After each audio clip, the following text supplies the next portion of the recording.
সুপ্রিয় দর্শক, ক্যামেরায় দেখতে পাচ্ছেন বিশাল সাইজের একটি চিল পাখি নিয়ে আসে আমাদের এক ভাইয়া। এটা হচ্ছে ফুল টেম। আমি ভাইয়ের সাথে কথা বলতেছিলাম যে দেশীয় পাখি পালা নিষেধ, ভাই এটা কেন আনছেন? দেশীয় পাখি ক্রয় বিক্রয় সম্পূর্ণ নিষেধ। ভাই এটা কেন পালতেছেন আপনি দেশীয় পাখি? ভাই এটা একজনতে আমি সংগ্রহ করছিলাম ছোট বাচ্চাই, হ্যাঁ হ্যাঁ। তখন আমি মনে করেন যে কিনে নিলে আর কি।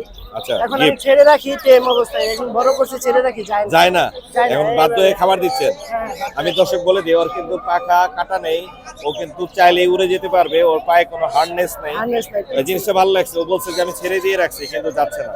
কিন্তু আপনারা যারা ভিডিও দেখছেন, আমি সবাইকে রিকোয়েস্ট করবো, এগুলো দেশীয় প্রজাতির পাখি, দেশীয় টিয়া, ময়না, শালিক, ঘুঘু, চিল, এগুলো হচ্ছে ক্রয় বিক্রয় পালা সম্পূর্ণ নিষেধ, আইনত দণ্ডনীয় অপরাধ।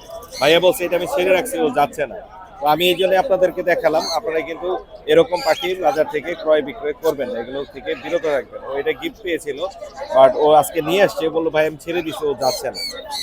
তো দর্শক, আপনারা দেশীয় পাখি ক্রয় বিক্রয় থেকে বিরত থাকবেন। ধন্যবাদ।